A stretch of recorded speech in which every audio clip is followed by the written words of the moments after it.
കുറച്ച് കാര്യങ്ങൾ അത്യാവശ്യമായിട്ട് നേരിൽ പറയാനുണ്ടേ. നാളെ കാണാം. Okay, good night.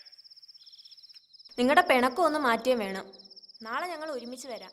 Good night.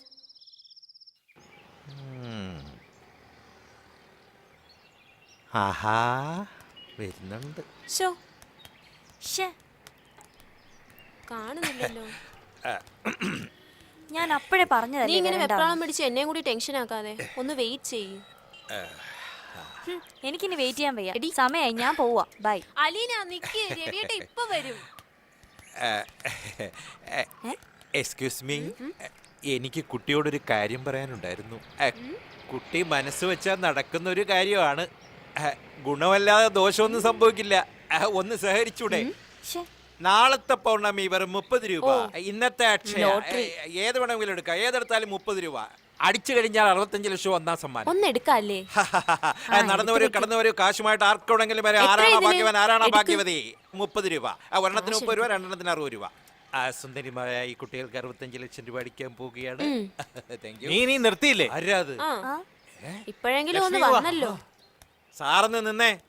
ഞാൻ പറ്റിക്കാനും വെട്ടിക്കാനും നടക്കുന്നവനല്ല, മാന്യമായിട്ടൊരു തൊഴിൽ ചെയ്ത് ജീവിക്കുന്നവനാ.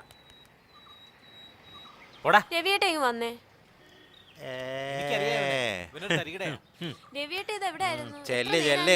ഇന്നത്തെ പൗർണമി, നാളത്തെ അക്ഷയ, മറ്റന്നാളത്തെ ധനശ്രീ. പ്രേമിച്ചോളൂ, പ്രേമിച്ചോളൂ, പ്രേമിച്ചോളൂ. നാളെയാണ് നറുക്കെടുപ്പ്, നാളെയാണ് നറുക്കെടുപ്പ്. ആരാണാ ഭാഗ്യവാൻ, ആരാണാ ഭാഗ്യവതി? കടന്നു വരൂ. ആരാണാവോ ഭാഗ്യവാൻ, ആരാണാവോ കടന്നു വരൂ. ഇന്നത്തെ ഭാഗ്യവാൻ ആരാണ്, നാളത്തെ ഭാഗ്യവാൻ ആരാണ്? രാഹുലിന്റെ മരണം അവളെ വല്ലാതെ തകർത്തു കളഞ്ഞു. കുറച്ച് വർഷങ്ങൾക്ക് ശേഷമാണ് ഞാൻ അവളെ വീണ്ടും കണ്ടുമുട്ടിയത്. ഞാൻ പറഞ്ഞിട്ടാ അച്ഛൻ അവളുടെ ചികിത്സ ഏറ്റെടുത്തത്. നീ പറഞ്ഞല്ല, എനിക്ക് മനസ്സിലായി. എൻ്റെ കൂടെ വന്നതിന് ശേഷവും അവൾ ഒരുപാട് തവണ ആത്മഹത്യക്ക് ശ്രമിച്ചിട്ടുണ്ട്. ആത്മഹത്യാ പ്രവണതയും ഡിപ്രഷനും എന്നെക്കാളും മറ്റാർക്കാ ലക്ഷ്മി അറിയാവുന്നത്. എന്നോടുള്ള വിശ്വാസം കൊണ്ടാ അവളുടെ പപ്പ എൻ്റെ കൂടെ അയച്ചത്. ലക്ഷ്മി, എത്ര നേരമായി? പോവാം. ദാ വരുന്നു അലീന, ഒന്ന് വെയിറ്റ് ചെയ്യ്. ദാ വരുന്നു.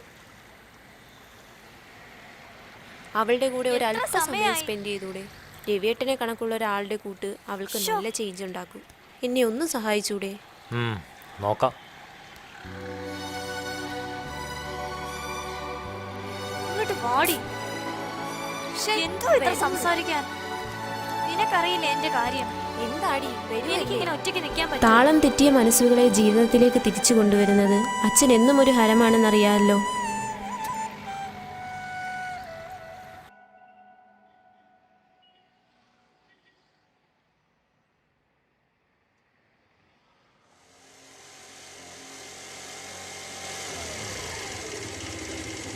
ലക്ഷ്മി വരാൻ പറഞ്ഞു. എവിടെ ഡ്രോപ്പ് ചെയ്യാൻ? അവളെന്തേ ലക്ഷ്മി? എനിക്കറിയില്ല. കേറുന്നേ കേറ്, എനിക്ക് വേറെ തിരക്കുണ്ട്.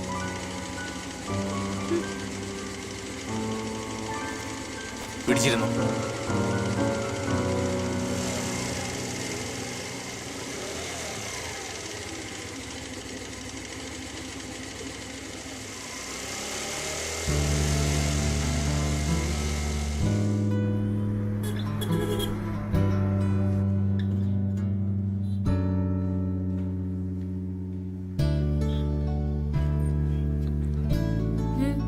എത്രയായി?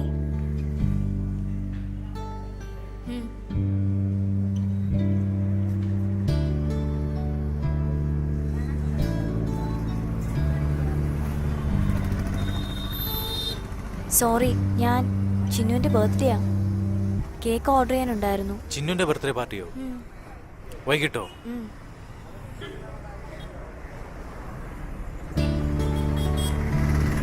സോറി, എന്നോട് ലക്ഷ്മി പറഞ്ഞപ്പോഴാ തന്റെ കാര്യങ്ങൾ അറിയുന്നത്. സോറിയുടെ ആവശ്യമൊന്നുമില്ല, ഞാനതന്നേ മറന്നു. റിയലി?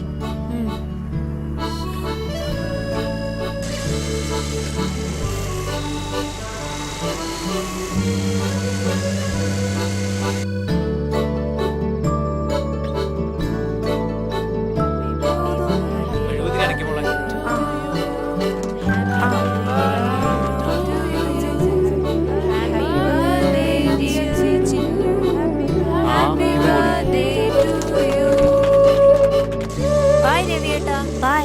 ഞാൻ പറഞ്ഞ കാര്യം മറക്കല്ലേ. നാളെ കാണാം. ഞാൻ വിചാരിച്ച പോലെയല്ല. He's very nice. വാട്ട്? എന്ത് പറ്റി? എന്താ ഒരു മാറ്റം? വാ വാ വാ പൂവാടി.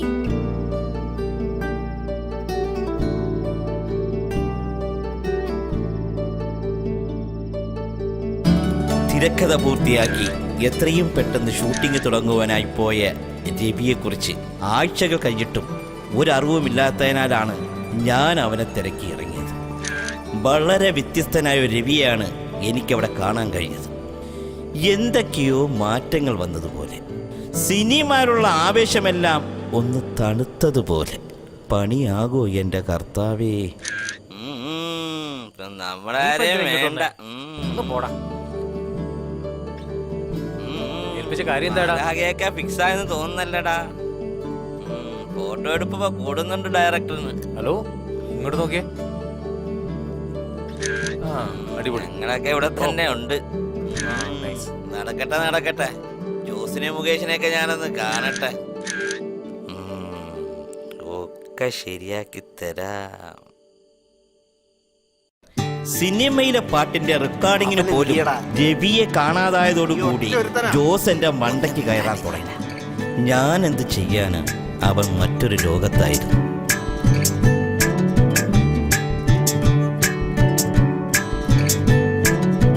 मोहब्बत की जन्नत यही है जहां आप हो जिया मेरा पिया।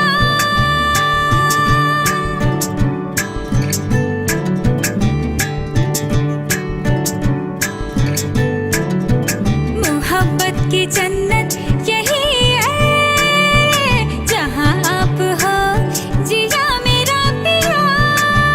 तेरे बिना जीना ഇപ്പൊ കുറച്ച് ആശ്വാസം തോന്നുന്നുണ്ടല്ലേ?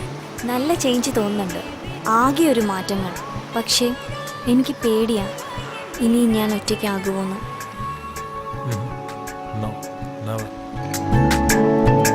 इश्क ने दोस्ती को भी मरवाया।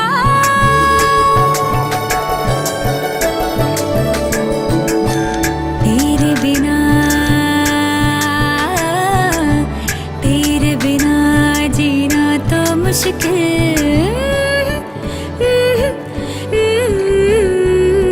मोहब्बत की जन्नत यही